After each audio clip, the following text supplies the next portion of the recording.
Thank you all. I'm going to kind of improvise. The questions presented to the actual and hypothetical writer are really almost unanswerable. Or when you try to answer them, you find yourself involved with another question. That's part of the trouble of being a writer, which is part of the trouble of being a human being. It's actually part of the trouble of being a society, since the society believes in answers and doesn't like questions. But we'll return to that in a moment. Albert Camus once wrote that the writer should be the voice of the dispossessed, which is true enough as far as it goes. In any case, Camus' statement has always worried me a little bit because I lived in Paris, and not because I knew the man, but because I lived in Paris during the time of the Algerian-French conflict, a kind of civil war. And in a way, Camus' statement, in the light of what was happening in France before 1954, when the Algerian conflict began, or erupted, more precisely, always frightened me because it seemed to me that he did not himself equal what he was saying. That is, if it was a responsibility of the writer to speak for the dispossessed, I felt, when I was living in France and watching this, that Camus, who had been born in Oran, should certainly have known that the Algerian conflict was much more complex than the French generals or the French press or the French people wanted to believe. And it struck me with great force that Camus, who talked about liberty in the case of Europeans and the existentialist right to be wrong, could only talk about justice in the case of Algeria, and he should certainly have known that whatever the Algerians were fighting the French for, it was not for yet another installment of French justice. That was not the point. He was unable, and I'm using him as perhaps unfairly, as an example, he was unable to see the dispossessed for whom he claimed he had the necessity and the responsibility to speak. It was then that I began to realize something about the sense of reality which unites what we will call the white world, the doctrine of white supremacy, which has the power to intimidate any possible witness for the dispossessed. Now, having said all that, I now go out on my own, and I think that in answer to the question about the writer's relationship to political ideology, it is dangerous and it's unavoidable. First of all, in this country, in this century, but above all in this country, no one really quite knows what a political ideology is. And a political ideology is not necessarily a political reality. If one believes the press, if one believes the television sets of America, there is an ideology which, as far as we know, is called communist. That's a catch-all word, the only one I can use, or leftist. And presumably that's political. And presumably it differs entirely from whatever it is that we in the West claim to have or not have. And a writer tries to deal with these terms, which, by the way, are in any case dealing with him. I realized a very long time ago, or somebody pointed out to me in the days when I thought that art was possible for art's sake. Someone pointed out to me that whereas I might not be interested in politics, politics was fascinated by me. And there would be no way around that as long as there was breath in my body. When we speak of the right and the left, we are really it's an echo of a room in Paris around before the time of the French Revolution, when various delegates were seated on the right, in the middle, on the left. And these in time became representatives of various shades of political ideology. The vocabulary which we use to describe the divergences between us come from a moment long ago, a contested moment until today, concerning a revolution which, on the basis of the evidence, no one in America understands and everyone in England repudiates. No, it's true. And we don't know, in short, what we're talking about. Now, when a writer attempts to deal with this, when I suggest, standing here before you or on the page, that we have not learned anything about anybody, and certainly not about a political ideology, when we have labeled it leftist, guerrilla, right, conservative, this indicates, I think, a little bit of the difficulty a writer has, when trying to deal with political ideologies, which always have to be simplified into slogans. It is a terribly difficult thing to say, but it is the battle between the slogan. It is somewhere between the battle between the slogan and the writer, that the writer's trouble is compounded, because it is not so much that a writer's responsibility is to speak for the dispossessed or to speak for those who cannot speak or any of that kind of removal. The real anguish is that the writer is produced by, comes out of everybody, the people who produced him. And the people who produced him because they needed him. They produced him because he is their only witness in terms of language, their only bulwark in terms of language against the anonymity of the state. And the anonymity of the state is created by all of us, you and me. The reason that Plato wanted no poets in his republic is because a writer is by definition a disturber of the peace. He has to be. He has to make you ask yourself, make you realize that you are always asking yourself questions that you don't know how to face. I would like to believe what I am told about Western history, or about history too cool, history in short, but I know better. What I want to convey here is not so much that I know better, it's that you, all of you, know better. And I know you know better because you produced me. This connects, you see, it's a series of Chinese boxes I've gotten involved in here, with the minority writer. And the minority writer is what, precisely?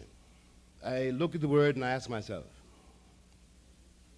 A minority writer, according to the language in which we are trapped for the moment, is presumably, by definition, a writer whose concerns are more or less tangential to the concerns of what we call the mainstream. For in American life, and indeed in Western life, there is mainstream, and you better get into it. If you ain't in the mainstream, you are a minority writer, if not a female.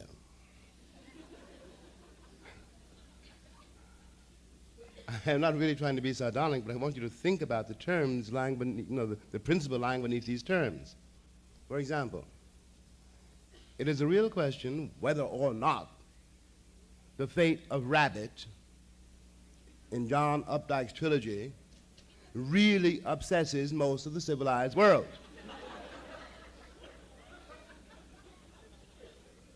Really has anything to do with the lives actually led at this hour of the world's history in the real world. It is disastrous, I think, to suppose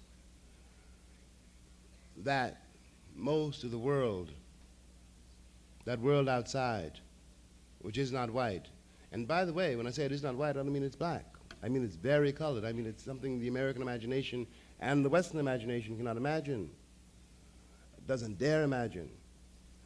But the concerns of what we will describe brutally or note brutally as the American middle class are not the concerns of the world and cannot be the concerns of the future. What am I saying? It seems to me that part of the question facing the Western world has to do with that peculiar divorce between the artist and the people who produce the artist. A divorce which occurs on every single level, beginning with the difficulty, the almost sheer impossibility of being a writer at all in a country and a culture so completely mercantile. It is not really a joke. You make a joke of it later, but when you're very young and you, not being entirely a fool, are forced to realize that if you're going to live at all, if you're not going to go under, if you're not going to betray everything, then you're going to have to be a writer. I don't think it's something anybody chooses.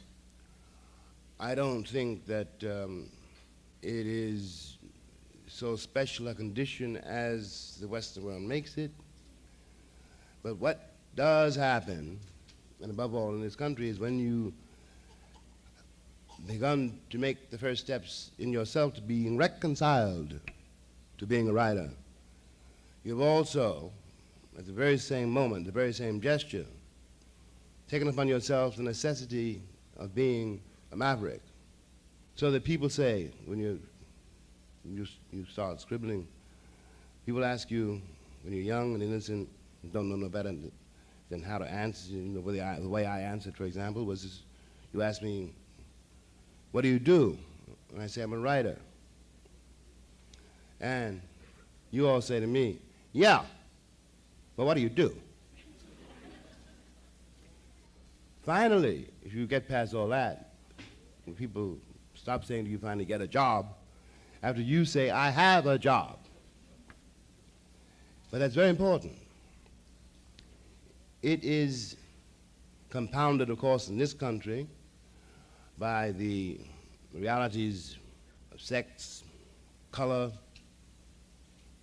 and the moral choices everyone in the society is forced to make. Somebody wanted to know what was the status of an American writer. And the truth about it is that his status is a little lower, it's true, not a joke, than a competent garage mechanic. People do not take it seriously.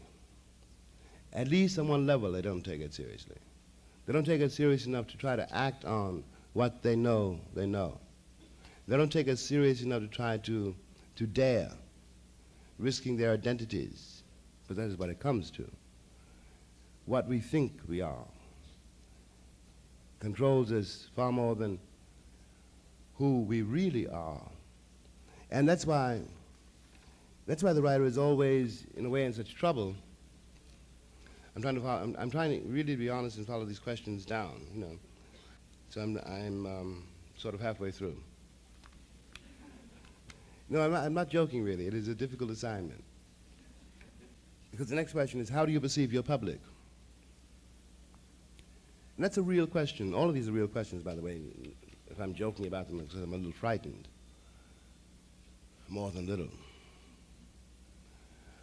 But how do you perceive your public is a very curious question.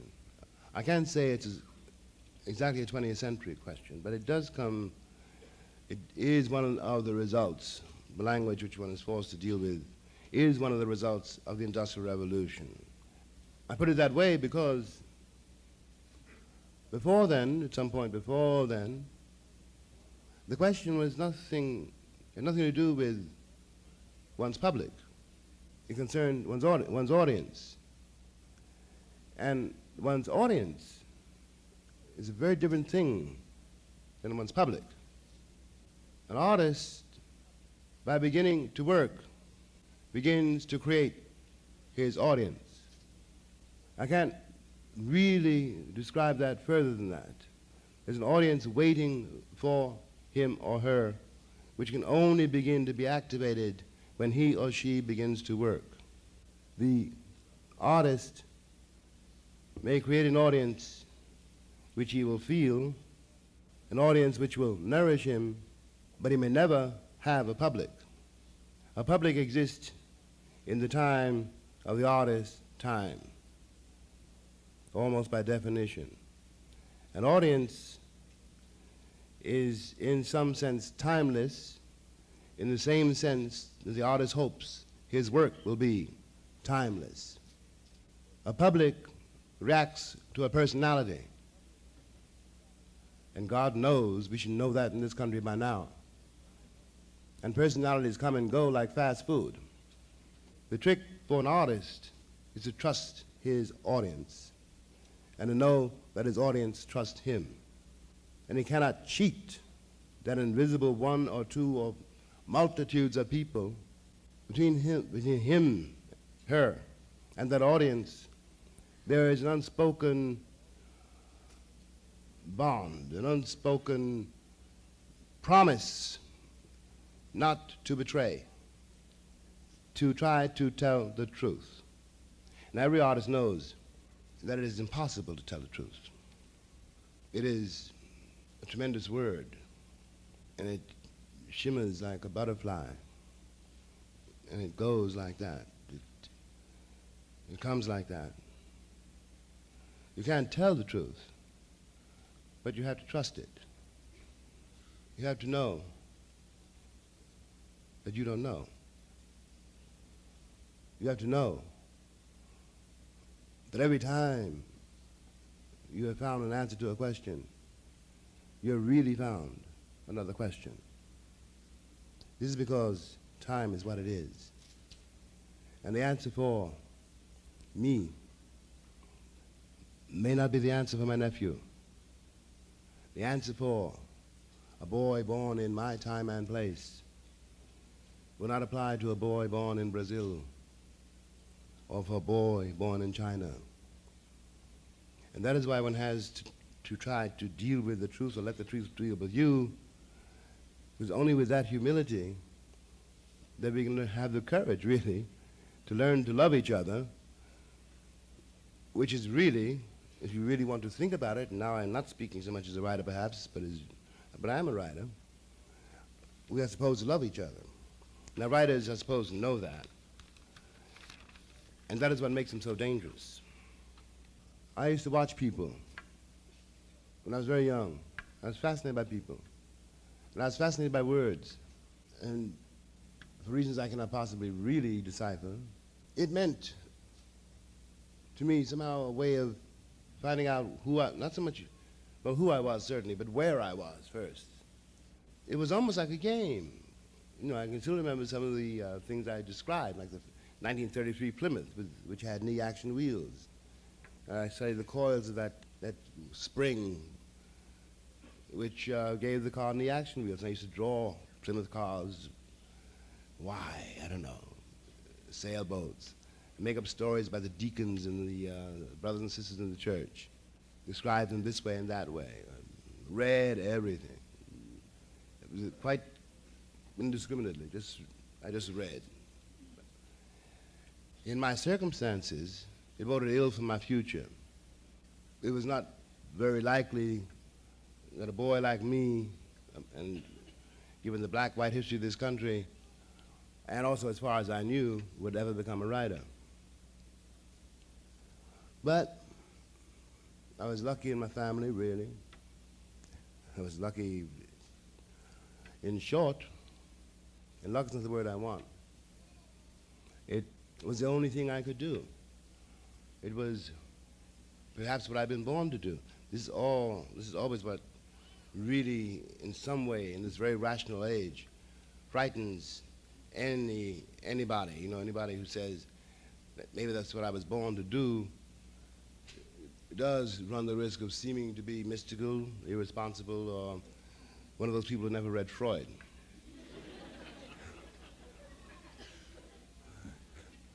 But I can hardly put it any other way. I had a lot to describe. I was, in many ways, if you like, poverty-stricken, but I was not poverty-stricken in that way. There was a lot around me to look at, to deal with, to be terrified of, to learn from. Coming back now to the question of the quote-unquote minority writer, the people I knew, the people I grew up with, the people in the church, the people in the street, the people in jail, the people who committed suicide, the people who turned into junkards, the people who turned into junkies, the people who turned into cops, the people who ended up in the post office, the people who ended up, 14-year-old girl with a baby, and the father nowhere to be found, the music, the tambourine, the blues. Nothing in all of that impressed me as being at all minor. It seemed to me then, and I know it now, that what was happening all around me every day, every hour, differed in no way whatever from what Charles Dickens was telling me about his France and England generations before I was born. It didn't seem to me that anything happening around me was different than what Tolstoy was talking about, or Dostoevsky, or Shakespeare. It seemed to me that all this was a part of life, that all this was a part of some universal wonder, some universal challenge, some universal danger. It was much, much later in my life, really, that the question of color began to afflict what my friend Maya Angelou would call my smallest mind. I got into trouble, really, by acting on the assumption that there was no real difference between Raskolnikov and me. None at all. I would have split a pawnbroker's head with an axe almost any other Saturday. The pawnbroker lived on the corner. And everything we owned was there. I understood Raskolnikov very well. I understood all of that cast of characters. It was only later that people told me, well, you can't, but he was white, you're black. But they told me too late. By the time they told me, I was already beyond hope.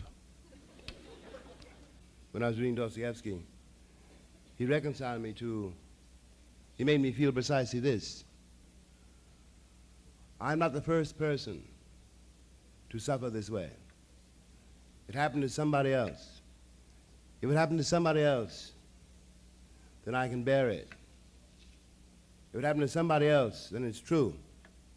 If it happened to somebody else, I'm not alone. But it was my country which insisted that what happened to me was very different from what happened to Oliver Twist. It was my country which insisted that I was a minority writer having no connection with the civilized culture, that I, historically and actually, had to settle not so much for second best or second rate, but was supposed to accept my master's version of my experience. He knew more about my experience than I did. I was expected to take his version of my experience and write it down and give it back to him, and thus I would enter the mainstream and become, I would still be a minority writer, of course, but at least I would have a civilized point of view. I am not joking. And furthermore, I've been around a while, and I wish I could tell you that the dynamic I have suggested has changed, but it hasn't. Finally, a writer's responsibility is to his time and place, and there's no way around that. One doesn't wish to examine too closely the connection between commerce, art, and morality. Not only art is in danger, morality is fearfully compromised, and the people are in danger. What every writer, perhaps, would like to, let us say, activate on the part of his audience, and in these present days, the part of his public, is the daring to act on the question. Because finally,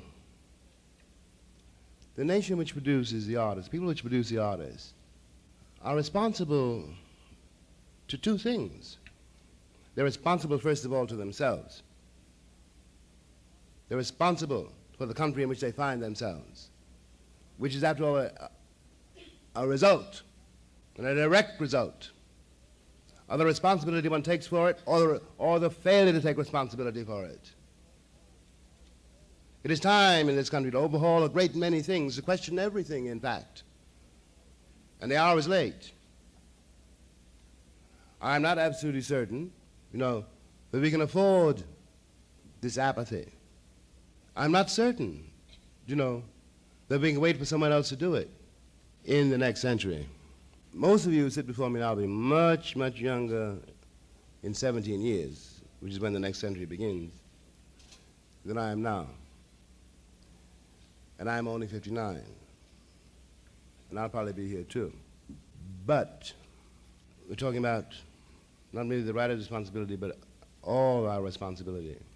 We have, first of all, to take upon ourselves the responsibility of making sure there is a next century. It is not a stage joke. We can blow up the world. It seems to me that one has to then re-examine the language, the assumptions, and the morality which has led us to this place. I refuse to believe that we cannot do better than that we are not better than that. I refuse to believe that we're going to let ourselves be manipulated into oblivion by some of the most illiterate people in the history of the world.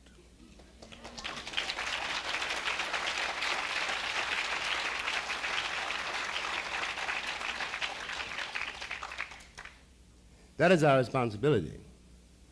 And if we get past this point, and I am certain somehow that we will, then we can, on another day, again pick up the question of what's the use of a writer. That's what the question really means. And perhaps, realize that his calling may be to be the moral custodian of the always evolving human race. Thank you.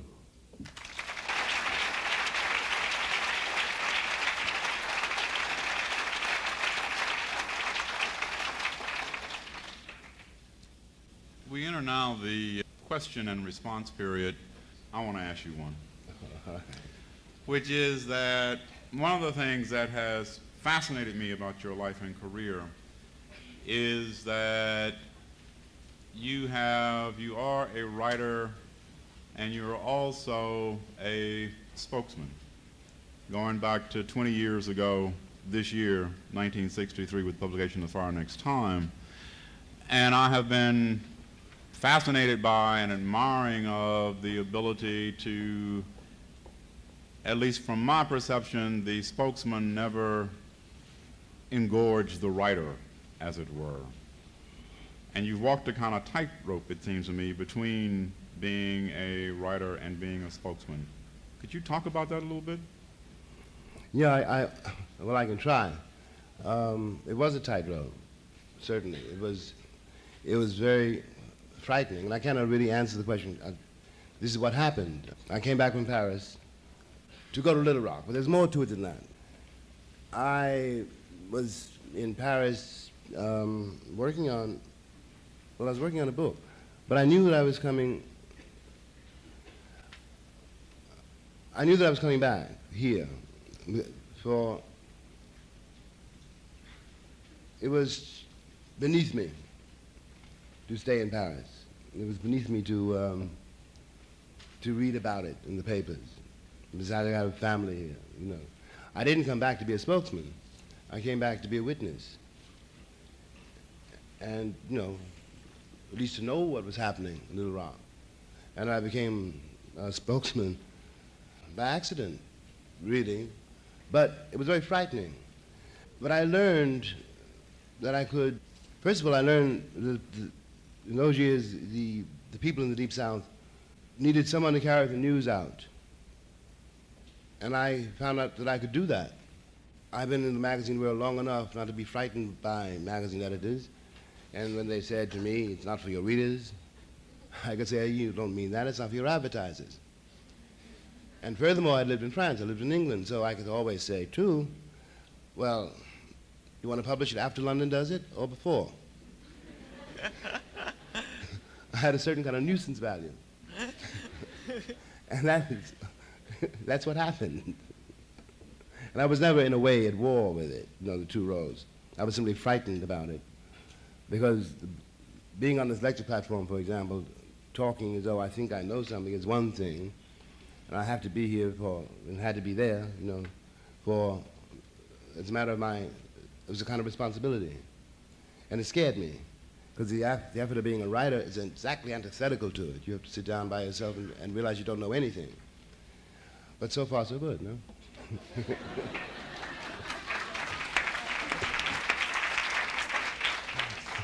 We have a question over here. Yes, and your view of the writer as moral custodian. I was wondering how you would respond to charges of self-righteousness and the conflict between self-righteousness and righteousness by criticism given to us, created by criticism, I think. Well, I don't think that morality necessarily has anything to do with being self-righteous. And again, we are in trouble with the language. When I talk about morality, I'm not talking about any church or any member of Congress.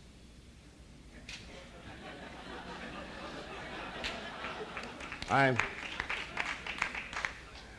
am talking about what I conceive of as the ultimate necessity of the human being to treat other people as human. That is all I mean by morality. I'm not choosing one church over another. I'm not attempting to blackmail anyone. I hope I'm not self-righteous.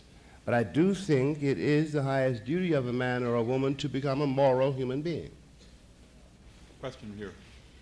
Do you make compromises with what you call the world of commerce as opposed to your world of art? I make a compromise with the world of commerce every time I pay my rent. You know?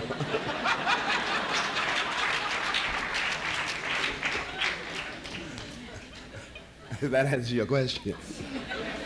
But you don't compromise in what you write about as opposed to what people might want you to write about, or? Well, you can't really do that, really. You know, that's if you do that, You can't really do that. I mean, you can try, you can. But you can't really do that, no. What is your vision of the world where the writers are the legislators? What is my vision of the world where the writers are the legislators? I don't think, I'm not making any grandiose claims for being a writer. I couldn't run a gas station, I think that's a reference to Joyce's quote about writers are the artists, is the unacknowledged legislature of the world. It's a grandiose statement, and there's a level in which I can see the truth of it, but I certainly cannot live by that. I don't think I would have to break that down. I certainly cannot, disseminate it. I think it's a romantic view and an inflated view of the role of an artist. I think that an artist teaches you, somebody put it to me, leads you back to reality again. It can make you see, as though for the first time, something you've been seeing all your life. And in that sense, an artist is very, very powerful. But he is not really useful at least no statesman thinks he is, in the halls of power. You see, a legislator's point of view has got to be public by definition. An artist's point of view is always private. You don't see what I mean, though, do you? Well, I think that the social responsibility of the artist-writer is to be the leader of the world. No. No. No, being a writer is difficult enough. No. The artist's responsibility is, first of all, to become an artist. And that is not an isolated endeavor. That does not mean that he has no social responsibility. The only way he can execute that responsibility is by learning to do best what he can do best. I cannot give you a blueprint. I'm not a politician. I'm not a legislator. And if I could give you a blueprint, if I had one, I wouldn't give it to you. Because if you don't figure out how to do it yourself, it will not be done.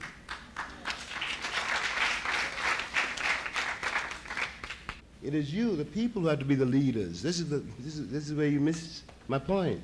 Yes. I'm really wondering about the battle that the artist has in identifying him or herself as an artist, and where that battle should be fought, whether it's with the self or with the society. And my question is, do you feel that a writer should be valued over an auto mechanic? Do I feel that a writer should be valued over an auto mechanic? No, that is not exactly what I meant to say. I was talking about, no, I don't. No, I don't. But I was talking about the presumptions of this so-called classless society, I was suggesting, trying to suggest, I was being a little flip. I was trying to suggest, really, the loneliness of the mechanic and the loneliness of the writer, There's something, they're both in false positions. That's what I was trying to say. You speak about writers as moral custodians and moralists, and also that they have a social responsibility. And it seems obvious that when you write that you have something that you want to say, that you feel something's right and that something's wrong. Do you feel that through your writing that you've changed anything? No, I don't think I've changed anything. No, not at all. I wish I could say yes, but no, I don't mean, think. by people reading your books, do you think that they've elevated their consciousness in some way, or that you've achieved something by getting them to read what you have to say? I know what you mean. I know what you're asking me. It's not a question I can easily answer, because you asked me if I think I've changed anything. No, I don't think so. But then on the other hand, I wouldn't know. And I think I'll never know. But if it changes something in you, then that's what it's about. You see what I mean? Well, that's what I'm referring to. Well, you see, I won't know that, but you have to know that. You have to know that, and I have to trust it. You see what I mean? To the left. I would like to ask you, in one of your books, I believe you mentioned a statement saying that the world was white, but it will never be white again. I can't recall the book. But what did you mean by that specifically? What I meant by that was almost what I said. I think that's the end of, that's the essay about the Swiss village. That's Stranger in the Village, I think. I'm pretty sure that's right. And I was saying that comparing the village where I was in a village where they'd never seen a black man before. And they used to come and, rub their hands in my skin to see if it rubbed off and tussle, try to do things to my hair, which I didn't like. But I was trying to make a comparison between the village in which I found myself, where they really had never seen a black man before, and the place in which I came, the place in which I was born, where they had seen me for 400 years. And I was trying to suggest that the innocence of that village was not possible for Americans in any way whatever, and that the world America was facing would never be white again. Thank you. Yes. I was wondering if, could you give us some advice to young artists who are afraid of what they want to be, but are afraid they may not be what they want to be? They cannot become what they want to be. Why don't you join the club?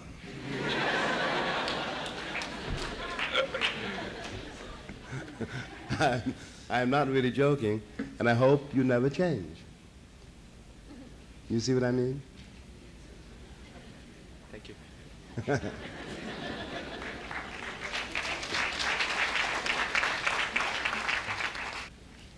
Mr. Baldwin, how does a novelist or the writer, as the moral custodian, write about sin using grace without sounding righteous? Well, first of all, I'm not sure when I hear your question. I'm not quite sure you can do it. I'm not quite sure I believe or see so clearly the division between grace and sin. I think that may be a more difficult and more private and more mysterious matter than the language would lead us to believe. We're all sacred. We're all doomed, if you see what I mean. I know some ladies, some prostitutes who were in a state of grace. I know some holy people who are in a state of sin, to put it mildly.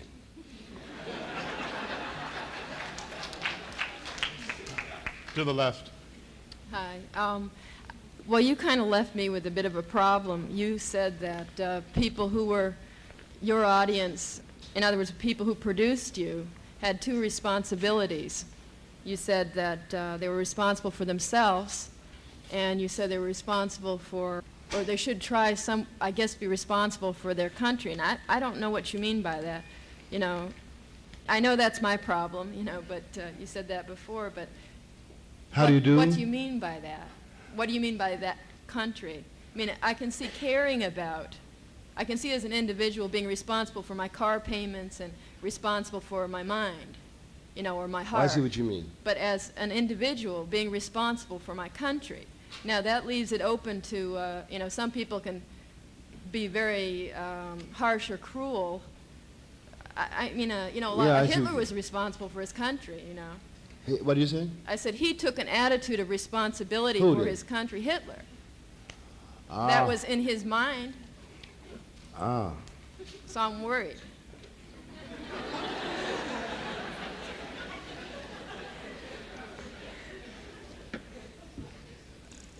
No, that is not quite what I had in mind.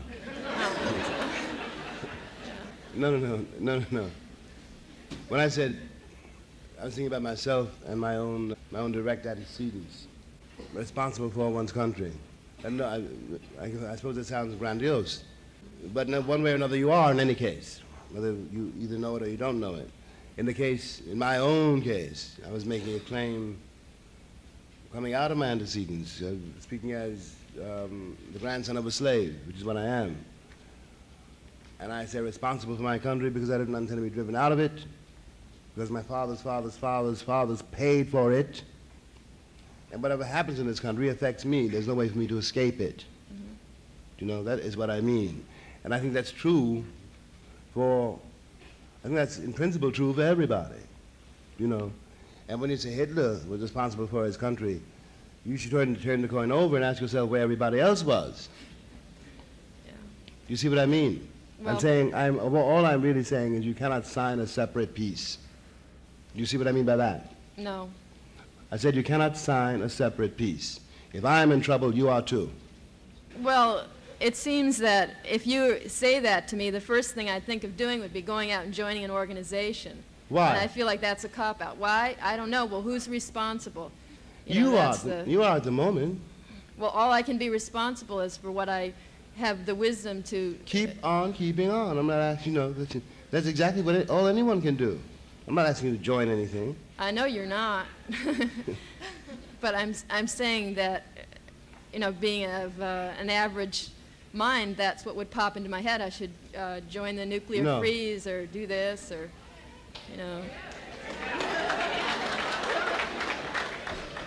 Well, but then the problem is, okay, if I join the nuclear freeze and I don't give a damn about what happens to the person next door to me, then what kind of a person am I? And that's the... Well, you seem to be getting the point. Okay, I have this question written down. I've been preoccupied with what it means to be writing and thinking under threat of nuclear annihilation. There was a time when I told myself I was writing, thinking, even living in order to redeem my past, make of my life a work of art, and creatively usher in a future. And I'm having a hard time holding on to this sense of purpose in the face of annihilation of the human race. And I want to know, how do you hold on to your sense of purpose? I find it hard to answer because I'm much older than you, first of all. So it's not really, for me, it's not really a question. I could say, and it would be true, that the world which is coming, which belongs to you, I believe in that. I believe in you.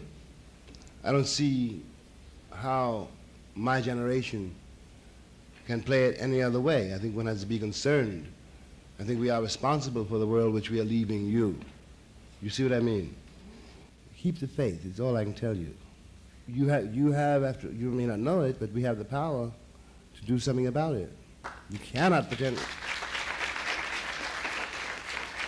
We cannot pretend we don't. We cannot, this is not the moment to despair. Thank you. In the back? I'd like to ask you a question about humility and heroism. It seems as though throughout the course of your lecture and subsequent questions that people have been using the phrase moral custodian an awful lot, and it seems to connote an action of cleaning up, so to speak. But yet it seems to me in the works of yours that I've read and studied that those characters that are heroic or the most noble don't aspire to any positions of leadership. They don't actively or deliberately try to change anything or to clean anything or anybody up.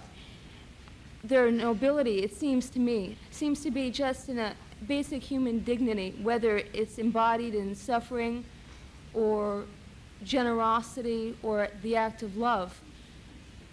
And if those are the kinds of people, whether man or woman, any type of character, that comprise your heroes, how has it affected you as a writer, being private and sharing your private thoughts and yet having to be public and maybe not always in the position to exercise or to show those kinds of qualities or be given the chance to show those qualities that your heroes have? It's I think I hear your question. When I say moral custodian, I was speaking in terms of a long past and a long future. Maybe custodian was not exactly the word I want. I meant it in the sense of steward. Maybe I should have said witness, which might have been a clearer word. Because I think the word moral threw you off too. But I do not mean, I'm not referring to any sect or religion or any particular book of the Bible, any of those things. I'm talking about what I conceive of actually and historically then, if I'm speaking as a writer, as the possibilities, the reality of the human being. The sacredness of the human being is what I'm really talking about. And which is out of that center, I think, out of what one believes, what one senses, what one in some way knows about human life, about oneself and about the other, and the ways in which we're all connected. I'm talking about that. and every artist in one way or another, you know, I'm speaking as a writer, but I could be a composer, is every artist, the work of an artist is principally and above all to bear witness to that, which is an irreducible truth, and in some way, by bearing witness, help all of us to execute our responsibility toward each other and toward something much more than that too. It's all connected. It's difficult to be clear about it, but I hope you see something of what I mean. I just, to make it perhaps more clear in my mind, so you would say that for that connection to be possible, it has to start on a personal level. Yes, it starts with oneself. Uh-huh. Yeah, that's what I'm trying to say. Okay, thank you. Thank you. Take one last question. If the artist is supposed to look after us or morally, what I heard you saying was that if artists are moral custodians, they're somehow privy to information other people don't have, or no. they're somehow better. That was the feeling I got. No. I do not mean that at all. I do not mean that at all. I said custodian. I could have said, as I said, steward, and I said moral. Why is an artist always in trouble? In every society we've ever heard of, it's not because he hates the people, and not because he thinks he's better than they are, but because he challenges something in them to do something which they know they can do and don't want to do, are afraid to do because it will make them lonely. They will be anathema. This is what Ibsen is all about. What is an enemy of the people about, for example? It is not because Ibsen was better than the people in that town who were afraid to declare a plague because they would lose money. What is all art about? What is Picasso's Guernica about? It's not because he thought he was better than the Spaniards who were being bombed out of existence by the rehearsal of the Third Reich. But in the act of painting Guernica, which he kept with him, which he kept in France, and would not allow to go to Spain until Franco was dead, that is as close as I can come to what I mean by being a moral custodian. It does not mean that Picasso thought he was better. It doesn't mean that I think I'm better. It means that I have to try to bear witness to what I know you know. If that were not so, then the writer wouldn't be in trouble. Not because I know something different, it's because I know exactly what you know. And you know I know it. You see what I mean? Does it take an artist to do that? That depends on you.